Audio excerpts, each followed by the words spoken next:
No resulta fácil referirse a la historia de la prehistoria, pero baste recordar aquí que la huella del hombre en la Tierra va recorriendo lo que convencionalmente se conoce como Paleolítico, Mesolítico y Neolítico, es decir, un muy largo periodo que se pierde en la noche de los tiempos, en el magma informe de una etapa de la Tierra en la que los cambios climáticos parecen testimoniar su fase genesíaca, hasta alcanzar el año 10.000 anterior a nuestra era.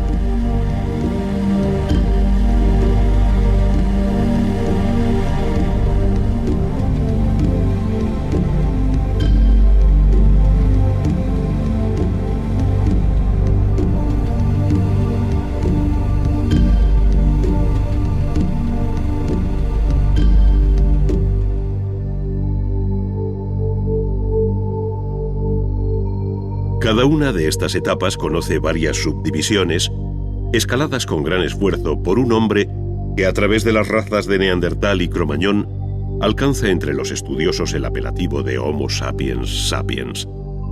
Él fue ya capaz de tallar la piedra con gran habilidad, mostrando singular destreza en el manejo de las manos y de unas rudimentarias herramientas.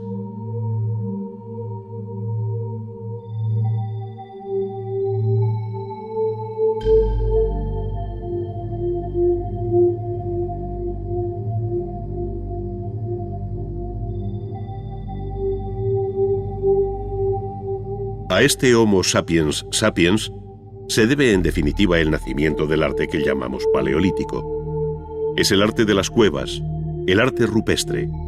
Son los primeros relieves y pinturas, los pequeños utensilios tallados en hueso, las primeras esculturas, como las conocidas Venus paleolíticas. Un mundo, en fin, que anuncia nuevos horizontes.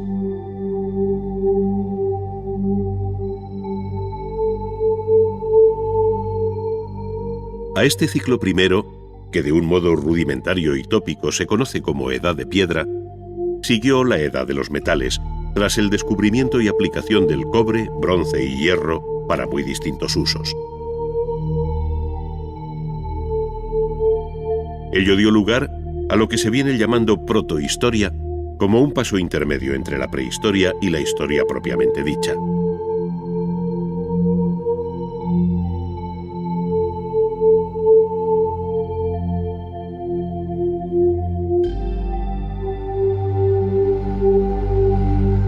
Coincidiendo con estos periodos últimos, surgieron las civilizaciones de Mesopotamia y Egipto, cada una con su historia particular, que en sus epígonos conducen a periodos más cercanos geográfica y cronológicamente.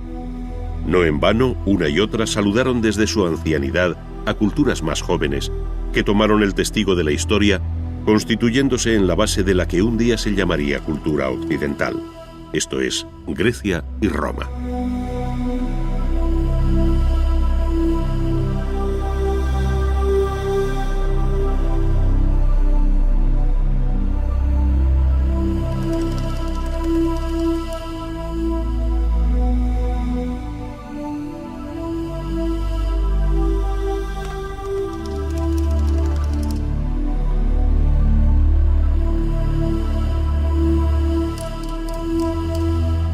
La balanza de la historia conoció así el contrapeso de la cultura clásica, desplazando hacia Occidente el protagonismo que hasta entonces había tenido Oriente, sobre todo en los cursos fluviales del Tigris, Éufrates y Nilo, cuyas aguas irrigaron tierras que por vez primera se roturaron, hasta dar el sabroso fruto de un arte milenario.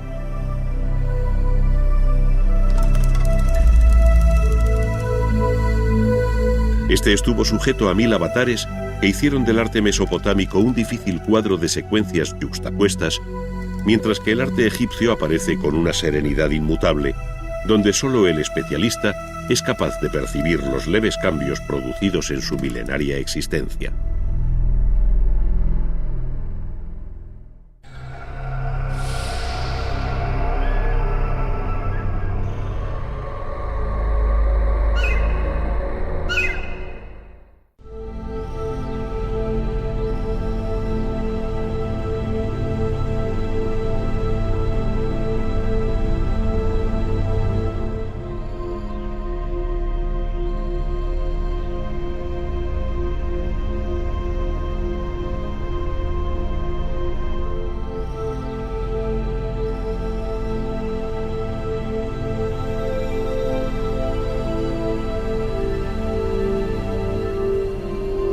El arte ha acompañado al hombre desde que éste dio señales de un cierto grado evolutivo a partir del llamado Homo sapiens. Más allá de los utensilios en piedra, cuya talla va dominando en forma de hachas, raederas, cuchillos o puntas, muy pronto se abrió camino el gran arte de la pintura.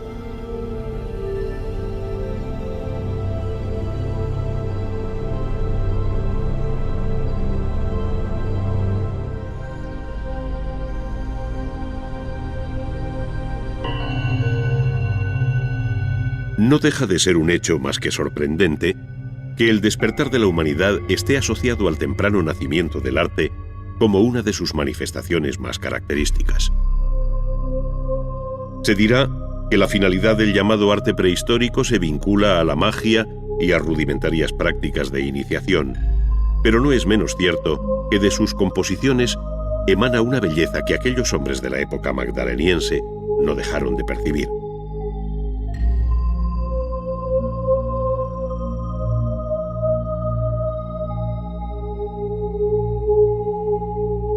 Dicho de otro modo, en medio de aquellos grupos de nómadas que en difíciles condiciones de vida seguían a los animales de cuya existencia dependía la suya propia, surgió un hombre con especial talento para dibujar, mezclar los colores y reproducir la realidad que le rodeaba, dando entrada al artista en la historia, aunque éste permanezca en el más oscuro de los anonimatos.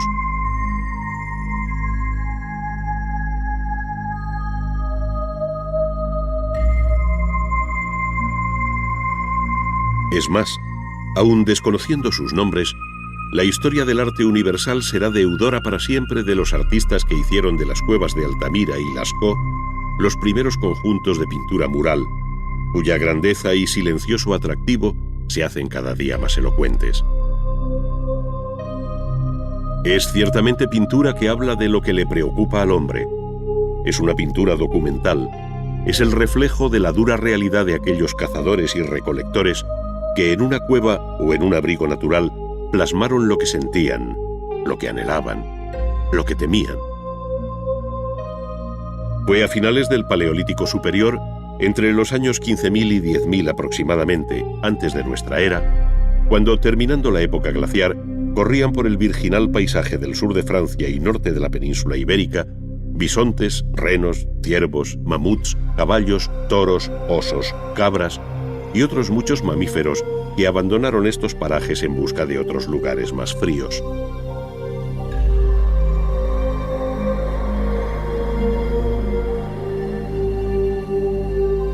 Toda aquella variada fauna fue captada por el artista con ojo atento y mano sabia, haciendo evidente y vivo lo que paleontólogos y arqueólogos hallan inerte bajo tierra. Sus excavaciones no hacen sino corroborar lo que el arte consagró visualmente.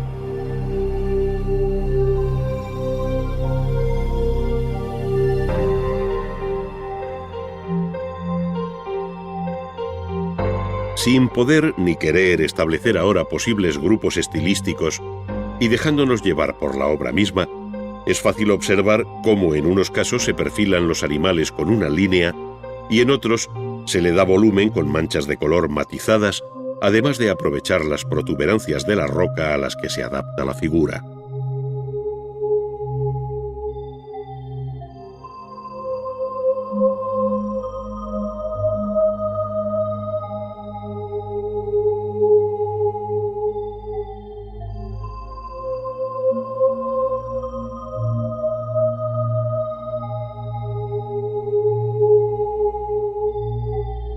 Por otra parte, a la visión estática de bisontes y caballos se contrapone la imagen dinámica de los animales a los que se ve correr y trotar.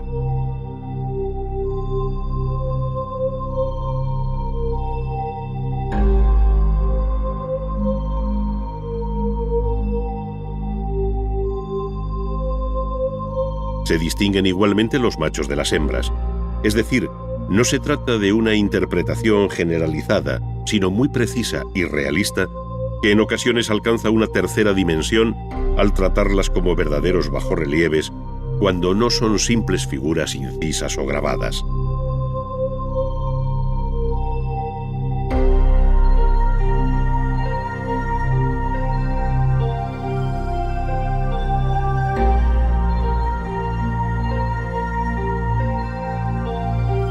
El arte rupestre evolucionó desde el Paleolítico hasta el Neolítico, cuando la figura humana irrumpe en la pintura al tiempo que pierden grandeza los animales. Con ello da a entender que estamos ante una nueva sociedad que descubre los beneficios de la agricultura, que entre otras cosas permitirá al hombre fijar su residencia en un lugar, perdiendo su anterior condición de nómada.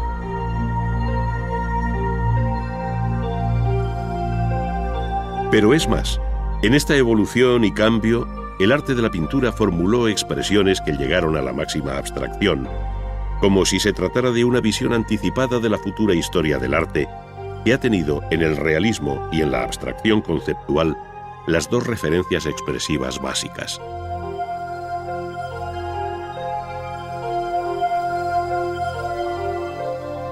Desde otros ángulos se observa el nacimiento de la arquitectura, que llamamos megalítica por el gran tamaño de las piedras utilizadas, y cuyo desarrollo alcanzó la edad de los metales, enlazando así con las culturas históricas.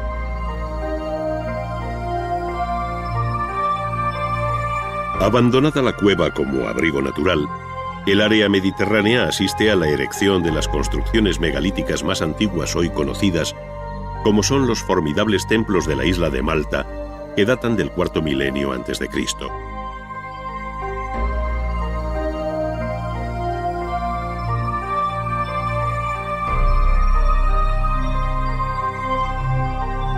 Más recientes son las construcciones megalíticas de la isla de Menorca, donde tanto las llamadas taulas como las navetas permiten ver el creciente refinamiento constructivo de estas construcciones bañadas por el sol.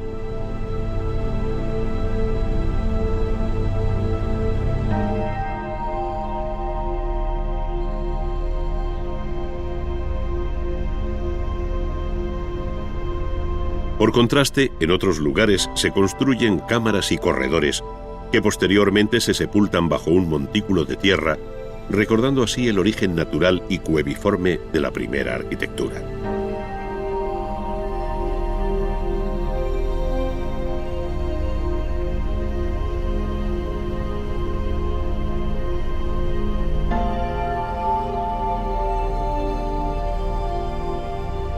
Pero la construcción megalítica más conocida, y probablemente la más sorprendente de cuantas nos han llegado, es la de Stonehenge, en Gran Bretaña, erigida entre el tercero y segundo milenios.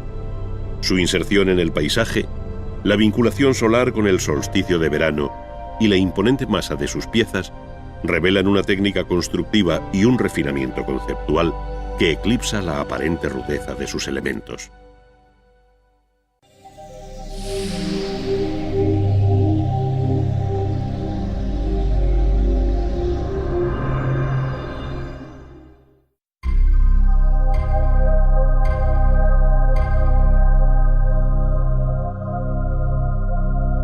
En el libro del Génesis, al mencionar el paraíso se dice: salía de Edén un río que regaba el jardín, y de allí se partía en 4 brazos.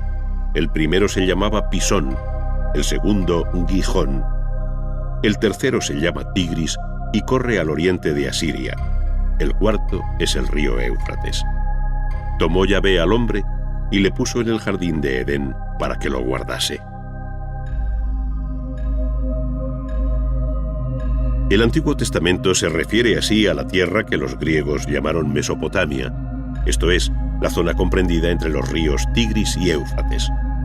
Allí se asentarían pueblos y culturas rivales que, sin embargo, a partir de Sumer, alumbraron una de las civilizaciones más antiguas.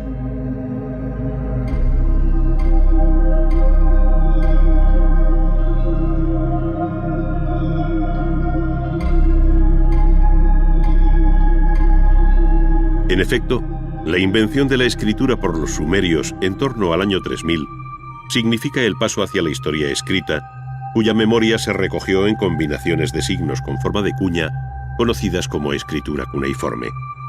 Fueron los escribas y sacerdotes quienes fijaron nombres y escribieron aquellas crónicas que permiten descifrar hoy la historia de Sumer, tantas veces plasmada sobre los propios relieves y esculturas.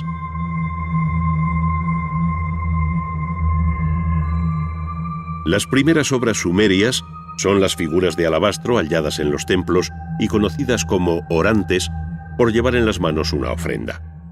El esquematismo de sus ropas y anatomía contrasta con la expresividad del rostro, donde la abierta mirada se convierte en insondable enigma.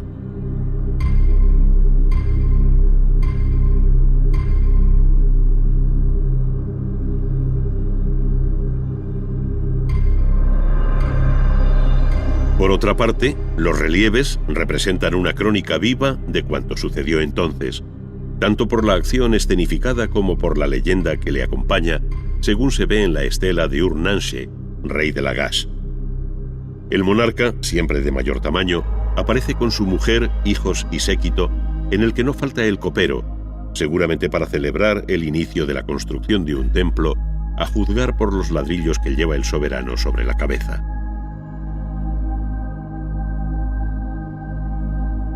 Pero fueron la paz y la guerra el tema más frecuente en estos relieves del tercer milenio antes de Cristo, en los que, al tiempo que se narran los grandes acontecimientos de la historia política, se dieron los primeros pasos de la historia del arte y de ahí su extrema importancia.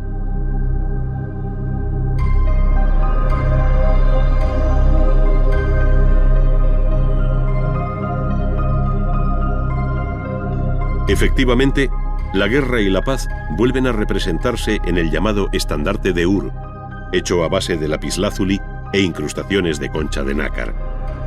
En una de sus caras, con un claro sentido narrativo y en varios registros superpuestos que se leen de abajo a arriba, desfila el rico botín apresado al enemigo. Mientras, en la parte alta se celebra una fiesta en la que el rey y su corte comparten bebida, escuchando a una cantante y un arpista.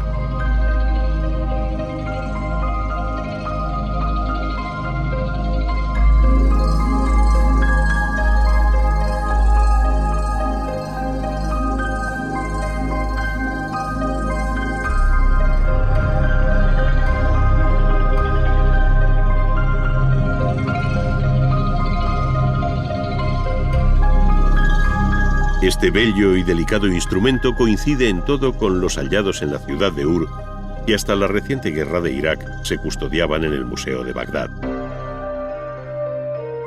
Las ciudades-estados de Sumer sucumbieron en la segunda mitad del tercer milenio ante el empuje arrollador de Sargón de Akkad.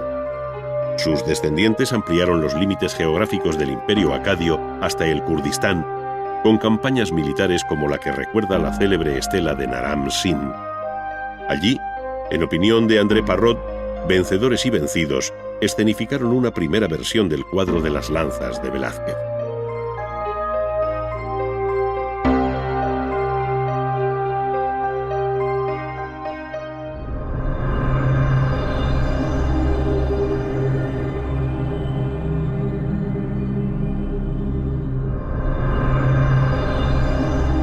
Sin embargo, antes de terminar aquel milenio, se produjo una fuerte reacción neosumeria. Fue entonces cuando se construyeron los colosales zigurats, como el de Ur, con ladrillos secados al sol o cocidos, dando lugar a una imagen que viene identificándose como la bíblica Torre de Babel, cuyo esquema aterrazado se repetirá en la futura arquitectura religiosa de Mesopotamia. En este periodo acadio se multiplicaron las efigies de Gudea, señor o patesi de la ciudad de Lagash. Son obras hechas en diorita, en las que la bella dureza del material pulimentado se identifica con el refinamiento de un poder fuerte y sin fisuras, como fue el de Gudea y su hijo Ur-Ningirsu. Sus imágenes debieron de tener igualmente un carácter votivo, estando dedicadas a distintas deidades, según relatan las inscripciones que les acompañan. Su fuerte complexión, la concepción cerrada y prieta de la escultura, así como la ausencia del menor movimiento, tienen algo de eterna plegaria ante un dios ausente. Por el contrario, esta relación con la divinidad se hace patente en el llamado Código de Hammurabi, rey de Babilonia, labrado en una piedra de extrema dureza, como es el basalto negro, y conservado hoy en el Museo del Louvre. Este código fijó en el siglo XVIII a.C. la primera colección legislativa de la historia del derecho, que se inicia con estas palabras: entonces Anum y Enlil me designaron a mí, Hammurabi, príncipe piadoso, temeroso de mi Dios, para que proclamase en el país el orden justo. Dentro del arte mesopotámico, y de acuerdo con los continuos cambios políticos y militares que hacen de estas tierras una historia entretejida con el dolor y la guerra, destaca el capítulo correspondiente a Asiria. Su periodo más interesante terminó con la caída de Nínive en el 612 a.C., y en su haber se encuentra el palacio de Sargón II en Khorsabad, con sus entradas custodiadas por toros alados de rostro humano y muros revestidos de bajorrelieves en alabastro.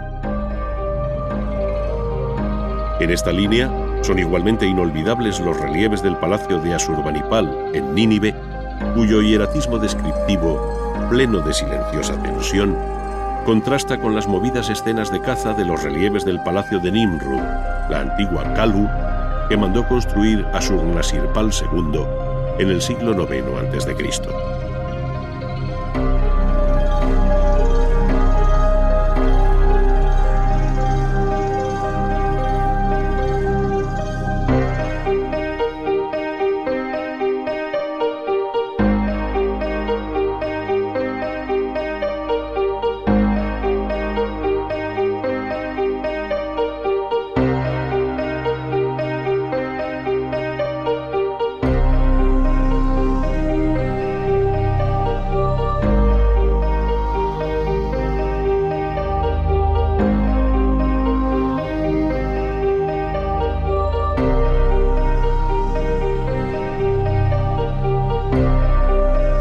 En este campo, las imágenes de animales como la leona herida quedarán para siempre en nuestra retina como una de las obras más sobresalientes de la historia del arte.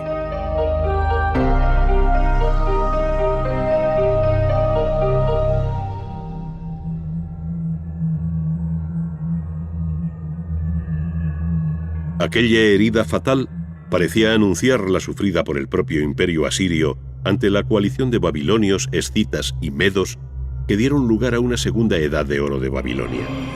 Es entonces, en el siglo VI, cuando Nabopolassar y Nabucodonosor reconstruyeron la ciudad sobre el río Éufrates que atravesaba Babilonia como un canal interior. En sus fuertes murallas se abrieron 100 puertas, según escribe exageradamente Herodoto, destacando la más cercana al palacio dedicada a la diosa Ishtar, hoy reconstruida en Berlín.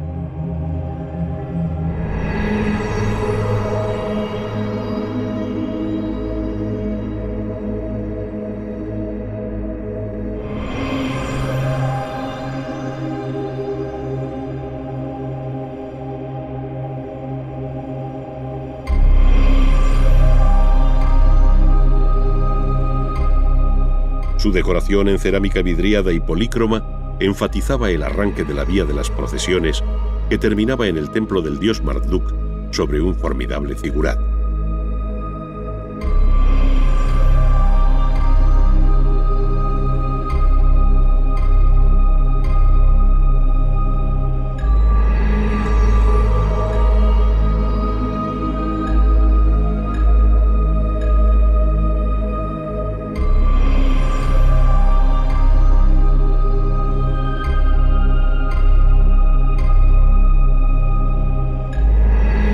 Pero lo que más llamó la atención de viajeros, soldados e historiadores fue el verdor de los árboles que asomaban por encima de las altas murallas de Babilonia como un espejismo.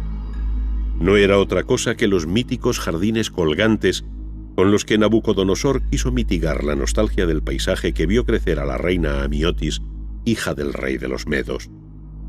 Para ello se dispuso de suelo artificial sobre una estructura de pilares y bóvedas de ladrillo con un perfil escalonado. El agua se subía por un procedimiento de poleas, de tal forma que por caída se regaba el jardín de especies arbustivas y arbóreas cuya impermeabilización se aseguraba con betún. Surgió así una de las 7 maravillas del mundo antiguo, que sin embargo conocería una vida muy corta.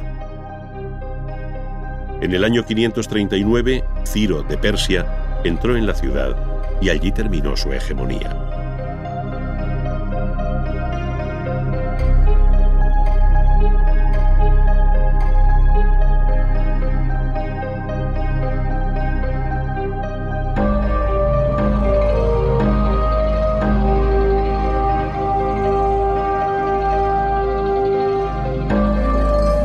Comenzaba entonces el último episodio político y artístico de esta tierra, el arte persa, en el que confluyen muchos de los rasgos que caracterizaron hasta entonces el arte mesopotámico.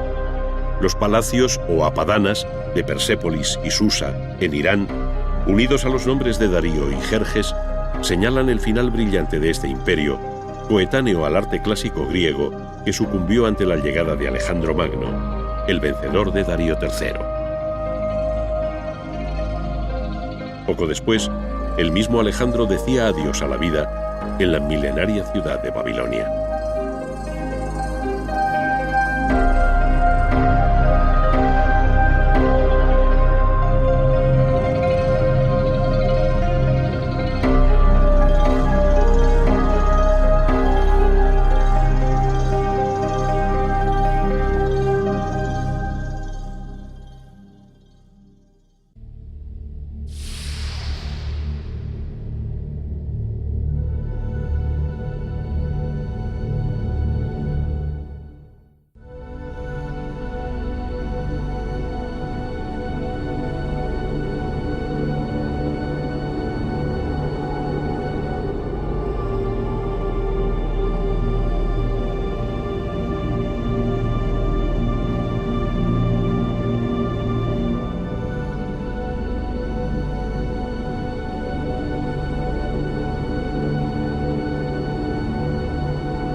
Es muy conocida la definición de Egipto como don o regalo del Nilo, según escribió el historiador griego Heródoto. Y es que efectivamente el río Nilo viene a ser la líquida columna vertebral de una cultura cuyo arte e historia se identifican de modo muy especial con su marco geográfico.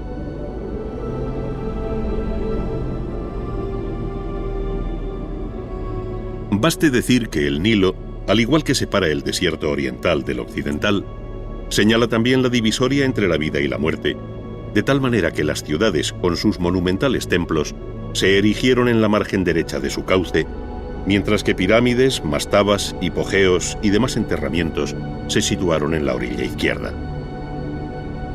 Entre una y otra ribera, la barca de Isis recorrió las aguas del Nilo buscando el cadáver despedazado de su esposo Osiris, dios y juez de los muertos.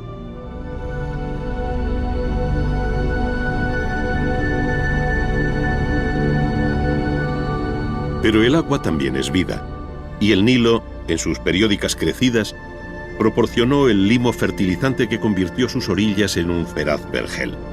Es decir, al igual que ocurrió en Mesopotamia con el Tigris y el Éufrates, ahora es el Nilo el río que proporcionó savia a uno de los focos culturales más extraordinarios de la antigüedad.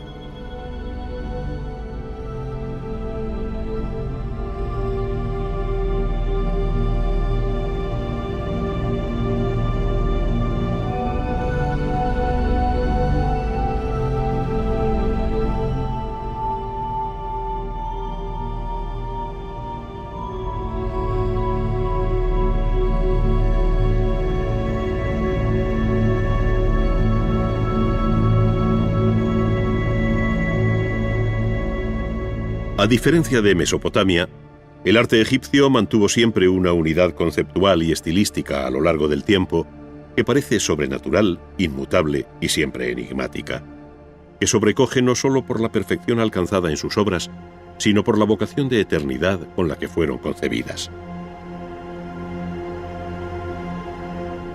El hecho de la momificación sintetiza ejemplarmente el deseo de permanencia de una civilización que encadenó el tiempo limitado de los hombres al tiempo infinito de los dioses.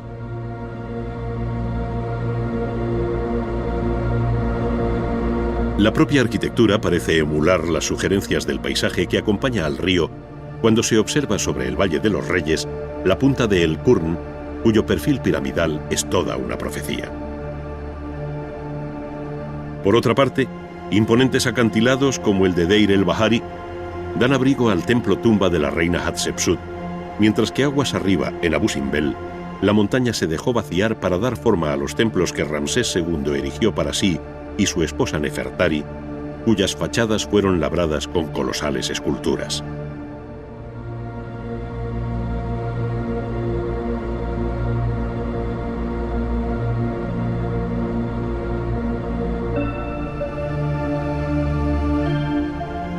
Sin embargo, son las pirámides las que se han quedado en la memoria como la hazaña constructiva más sobrecogedora del antiguo Egipto, siendo la de Saqqara la más antigua de las conservadas.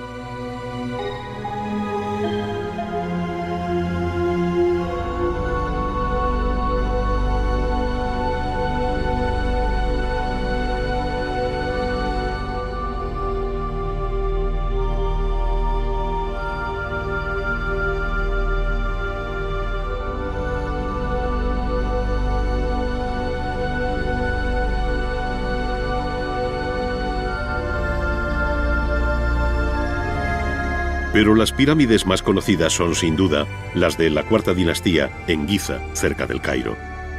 Allí, la relación compositiva de unas con otras, la presencia de la gran esfinge, el acompañamiento de pirámides menores, mastabas y templos funerarios dan una idea cabal de lo que llegaron a ser las necrópolis egipcias a orillas del Nilo. En Giza, las tres pirámides mayores, construidas a mediados del tercer milenio antes de nuestra era, albergaron los enterramientos de Keops, Kefren y Mykerinos.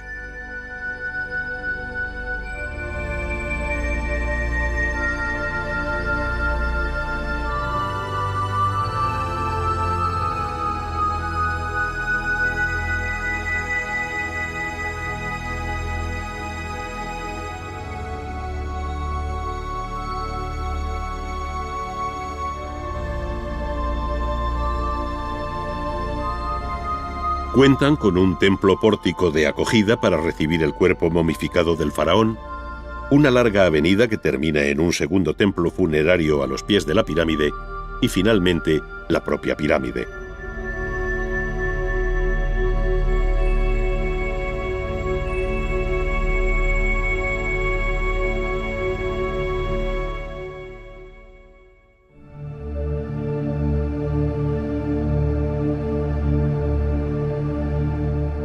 En su secreto, angosto y oscuro interior, los pasadizos, corredores y galerías ofrecen un sofisticado sistema de seguridad y engaño para desorientar a los salteadores de tumbas y asegurar así el reposo eterno del faraón en su cámara sepulcral.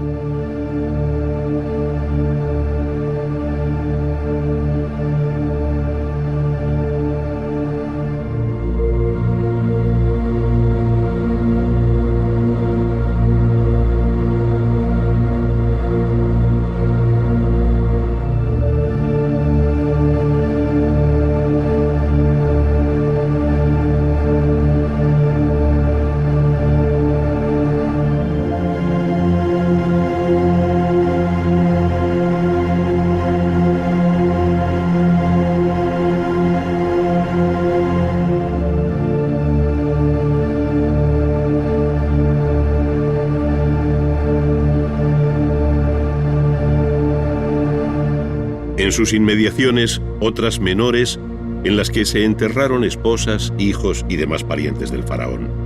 Todo siempre de acuerdo con un orden axial, jerárquico y riguroso, en una estudiada orientación astronómica.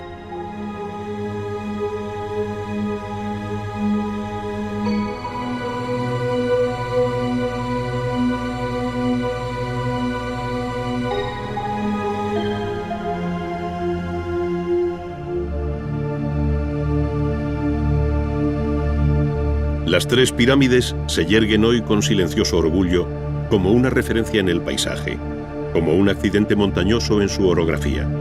Parecen pertenecer más a la naturaleza del desierto que a la historia de un pueblo.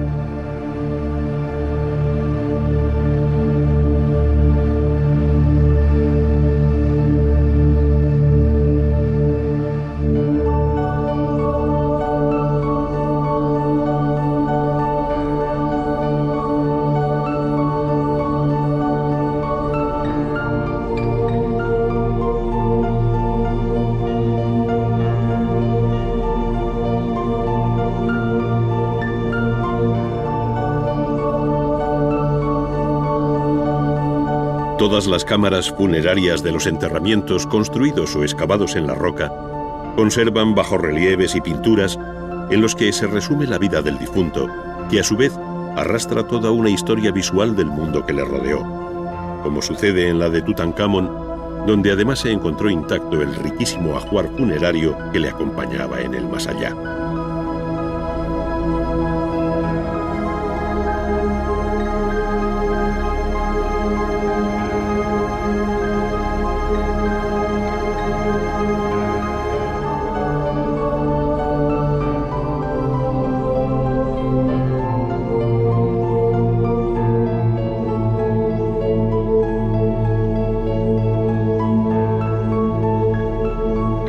En estos recintos funerarios se muestra la vida toda del antiguo Egipto, sus dioses y creencias, la guerra, la paz, la caza, el paisaje, la flora y la fauna, es decir, todo cuanto tuvo entidad en este formidable valle del Nilo.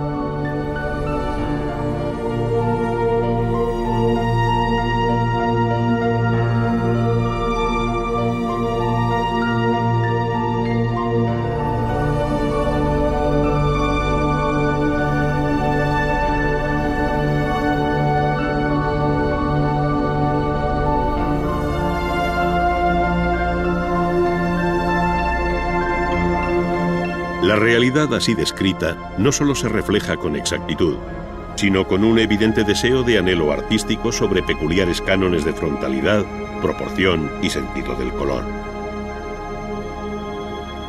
Con un claro horror al vacío, la escritura jeroglífica rellenó espacios intermedios, proporcionando una información complementaria a la escena, como si fuera la voz en off de un invisible narrador.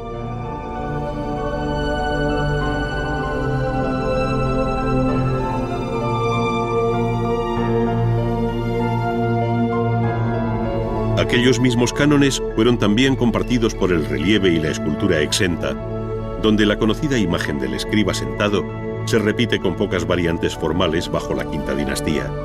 Es decir, sus ojos abiertos nos miran así desde hace unos 4.400 años.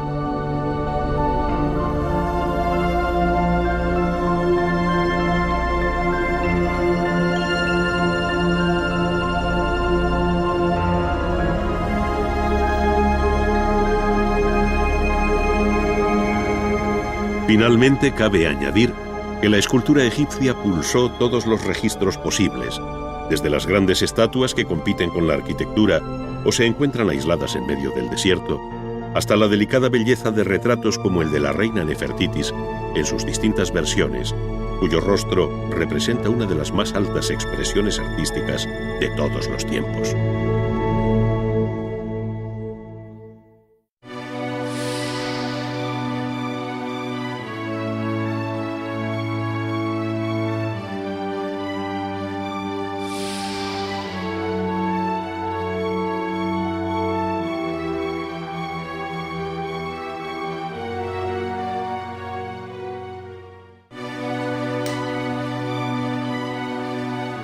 La historia de la arquitectura ha utilizado desde sus orígenes la madera y el barro para sus construcciones, pero ha sido la piedra el material que ha dado mayor nobleza a sus fábricas. Es lo que se conoce como obra de cantería, término que procede del latín cantus o trozo de piedra. De él derivan igualmente las palabras cantera, lugar del que se extrae la piedra, y cantero, el hombre que la trabaja. En otro tiempo, el gremio de los canteros tuvo una importancia decisiva y de su seno saldría el futuro arquitecto. Entre las tareas iniciales con las que se enfrentan los canteros se encuentra la de separar de la roca viva los grandes bloques de piedra. Estos se trasladan luego al taller para su escuadrado o corte en bloques de menor tamaño para su más fácil manejo. El procedimiento utilizado en uno y otro caso es el mismo, ya que después de marcar el bloque que se quiere cortar, por la que se llama línea de rotura, se introducen con cuidado unas cuñas metálicas en sus cajas. A continuación se golpean con una maza, con tiento y por igual, intercalando golpes en los laterales de la piedra para ayudarle a abrirse. Finalmente, el bloque de piedra cede obediente por la línea marcada de un modo sorprendentemente regular. Los talleres de cantería, ayer y hoy, animados por el continuo golpeteo de las herramientas durante las horas de trabajo, reúnen a los oficiales y aprendices bajo la dirección de un maestro. Cada cual está atento sobre el banco de trabajo a la piedra que tiene que labrar.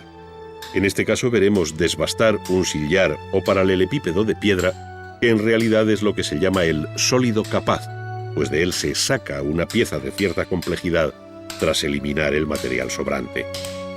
Su forma final la desconocemos, pero el oficial la vislumbra desde los primeros pasos. En primer lugar, y siempre con un cincel de boca cortante que golpea con una maceta de sección circular o campana, se rebajan sistemáticamente los bordes del bloque, dejando vivas sus aristas.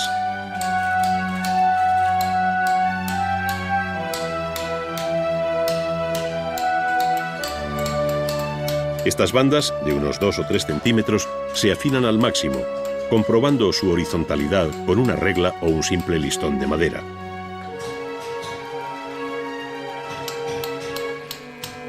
Esta sencilla operación permite al cantero hallar la línea del plano en cada una de las caras del bloque, pudiendo eliminar a partir de aquí con mayor seguridad el material sobrante.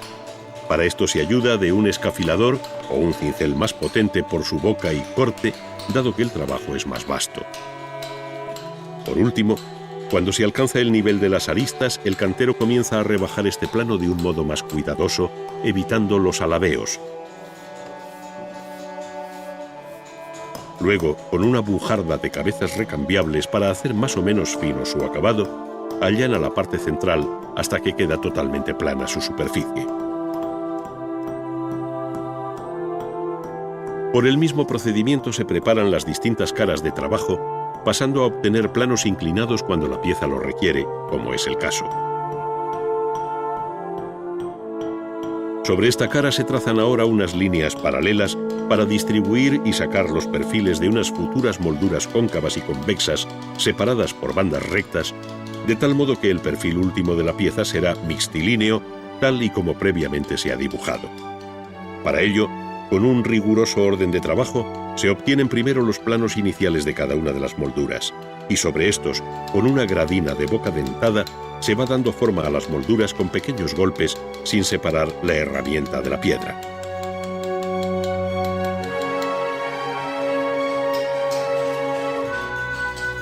Como la pieza escogida hace esquina o ángulo hacia afuera, es necesario trazar la línea diagonal en que se produce el quiebro y proceder del mismo modo por el otro lado. Ahora se cuenta con la ventaja de tener la referencia de uno de sus lados, pero por otra parte el encuentro de los dos planos ha de ser perfecto, por lo que el cantero con gran seguridad apura con el cincel la cortante arista, pues no cabe aquí el menor error.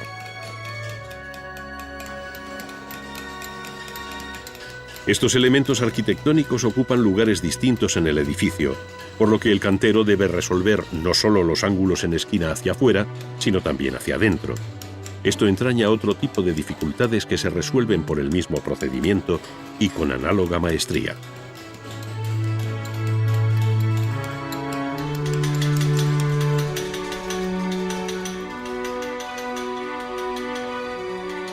Mientras que estos oficiales siguen trabajando frisos, cornisas y todo tipo de molduras de planos rígidos y geométricos perfiles, otros canteros del taller acometen otro tipo de obra más delicada y próxima a la escultura, como es la labra de capiteles. Hay aquí también, sí, una base geométrica en el planteamiento inicial, pero las formas vegetales y libres de un capitel corintio, por ejemplo, obligan a trabajar a sentimiento, aunque sin perder de vista la guía del dibujo sobre la piedra. La arquitectura clásica ofrece una variada serie de capiteles, como los toscanos, los dóricos romanos y los jónicos, que ofrecen menos dificultades que el orden romano por excelencia, el orden corintio. Su rico capitel, cuya forma parece inspirarse en la naturaleza, como afirma Vitruvio, se caracteriza por la presencia de carnosas hojas de acanto que el maestro perfila con cuidado y ahueca con una gubia, sin olvidar la importancia del dibujo en todo este proceso. Pero donde el arte del corte de piedra o estereotomía alcanza su más alta expresión es en la solución de superficies curvas para formar bóvedas. Su casuística es muy amplia, pero aquí seguiremos el proceso de una de las soluciones más frecuentes y sencillas, la llamada bóveda de aristas.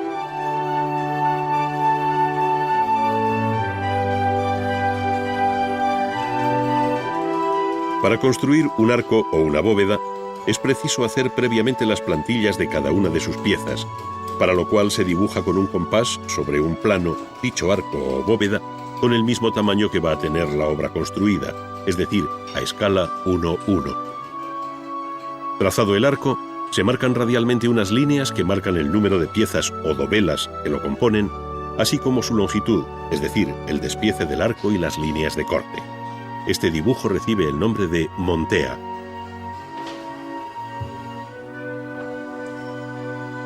Todas estas piezas están representadas a tamaño natural, pues a partir de este dibujo se van a sacar los patrones o plantillas definitivas que guiarán el trabajo del cantero.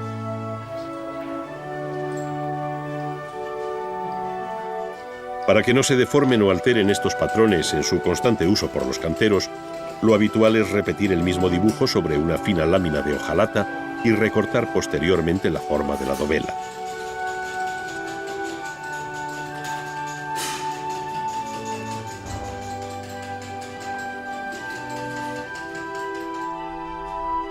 El paso siguiente consiste en llevar la plantilla de la dovela sobre el bloque de piedra que anteriormente hemos llamado el sólido capaz, porque en él cabe la pieza que se quiere obtener. Se señala sobre una de sus caras la mencionada plantilla o patrón de testa, porque representa el frente de la dovela, y se prolongan sus líneas esenciales sobre el plano lateral o plano de junta. A continuación se elimina el material sobrante, lo que se llama descantillar, haciéndolo por un procedimiento muy común que se conoce por robos. Al cincel y la campana sustituirá luego la pesada bujarda con la que se rematan sus distintas caras.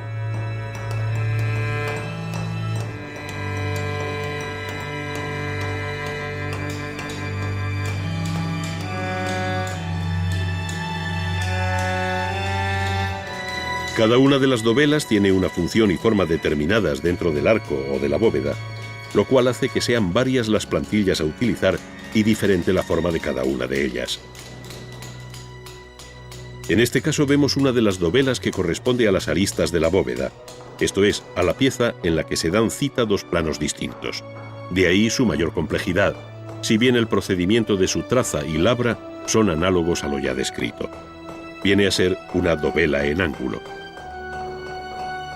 La pieza fundamental de cualquier arco o bóveda es la que cierra esta en su parte más alta, la llamada clave, y según sea la complejidad de la bóveda, así será también la de su clave.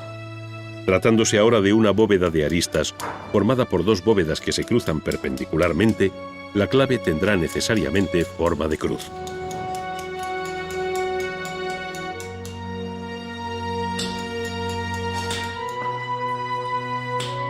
Esta es la pieza que ha comenzado a descantillar el cantero una vez señaladas en el frente del bloque de piedra las correspondientes plantillas. Se repite de nuevo el mismo procedimiento y se utilizan las mismas herramientas anteriormente descritas, dejando a la bujarda la labor de acabado final con su inconfundible huella granulosa.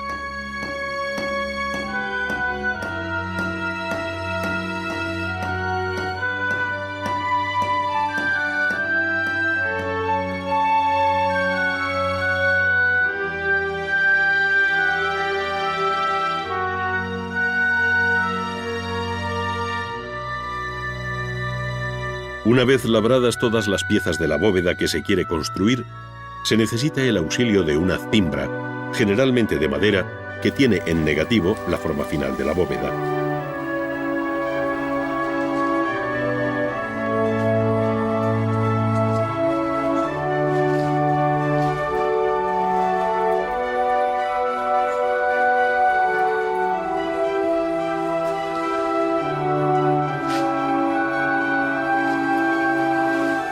En la cimbra se irán apoyando las distintas dovelas por riguroso orden a partir del montaje previo que se ha hecho sobre el suelo de este modelo reducido, pero real.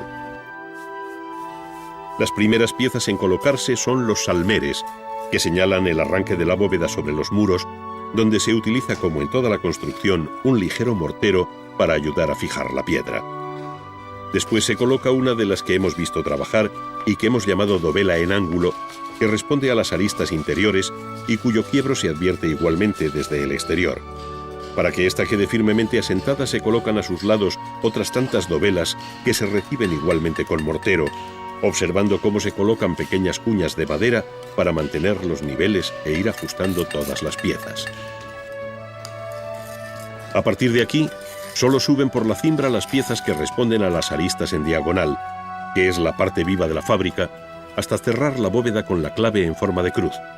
Su ajuste es capital para la estabilidad de la bóveda y el buen funcionamiento de la misma.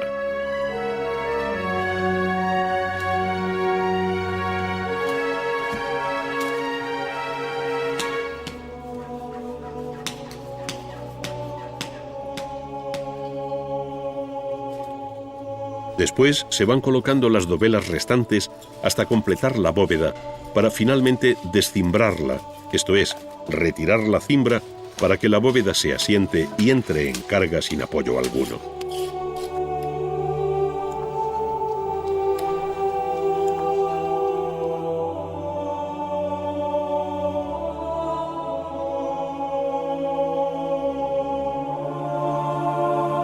A partir de ese momento, el peso y los empujes de la bóveda empiezan a funcionar sobre el edificio, convirtiéndolo en una estructura viva, pese a su inerte apariencia.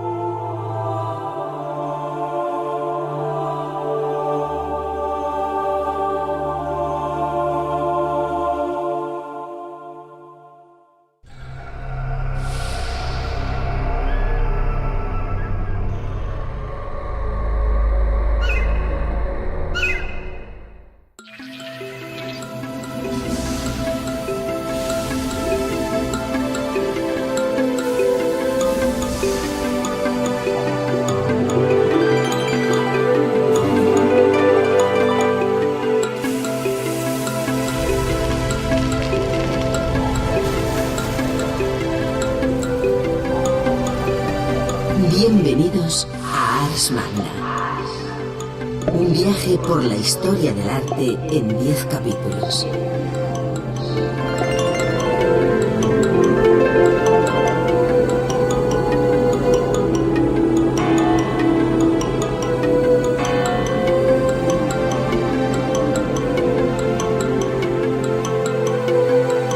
A través de sus contenidos podrán recorrer la evolución de las diferentes disciplinas artísticas,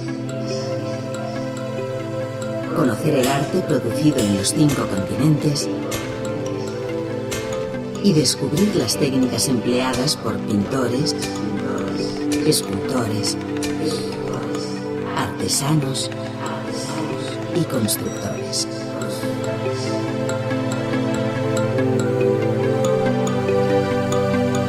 Disponen de 2 opciones de navegación: el acceso lineal, que permite visualizar los contenidos de cada disco sin interrupción alguna, y el modo interactivo, que posibilita la selección de secuencias audiovisuales en el orden apetecido.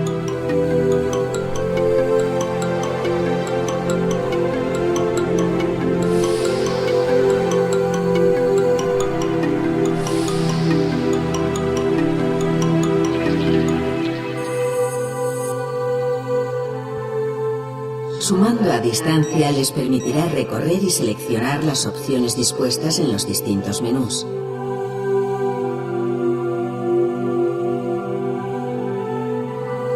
Interrumpir la secuencia elegida para acceder al menú o exposición audiovisual siguiente.